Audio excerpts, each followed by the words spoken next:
Staying on top of breaking news this afternoon on Wall Street, President Trump's reciprocal tariff plan sent markets across the globe into a panic. If this were to go for another quarter, another 3 months, it would certainly cause economic damage. We'd see unemployment go up. We'd certainly see prices moving higher and economic growth slowing down. So Wall Street's trying to figure out if there is some kind of exit ramp from this trade policy, meaning is there a negotiation window that can be opened such that some of these tariffs are taken away and we can go back to the things that we were used to doing before all of this was announced 5 days ago.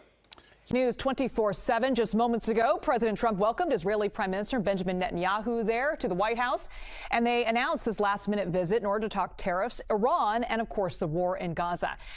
And now to breaking news. A shooting investigation in Northwest Miami-Dade, and we're learning 2 of the victims have died. 2 people overnight were shot and killed here, a man and a woman who were right here in front of a food truck that was standing here in the corner of Northwest 27th Avenue and Northwest 30th Street, right here in Northwest Miami-Dade. A detective telling us a woman died right here on scene after being shot at.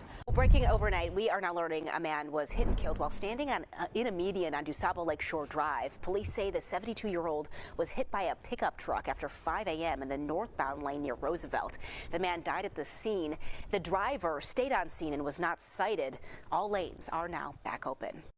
Now to a health alert. The Texas Department of Health and Human Services has confirmed the death of a second child with measles. The child was recently diagnosed with the viral disease and died at a hospital in Lubbock. According to the hospital, the child was not vaccinated and had no known underlying health conditions.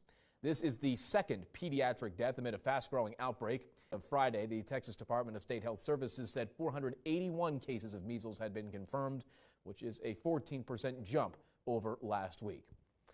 You're taking a live look at Los Angeles, where a driver crashed into a crowd near a highly trafficked fashion district. Authorities are confirming no one was killed. That is the good news. Well, the good news, as you said, is that there are no serious injuries at this time, but officials still don't know how or why this minivan crashed into people. We did just hear from Los Angeles Fire, and they say that there were 2 people inside the minivan and that they lost control. Los Angeles police posted a photo of the crash, and you can see that it shows a minivan crash into a sidewalk of an outdoor shopping area. It was in the fashion district of Los Angeles in the Santee Alley. Now, the fire department there says that 9 people, 6 adults and 3 children were injured and transported to local hospitals.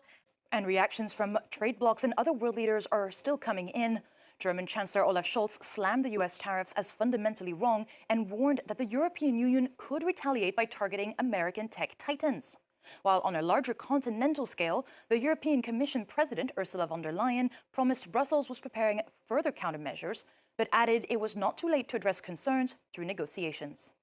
Reaching for tariffs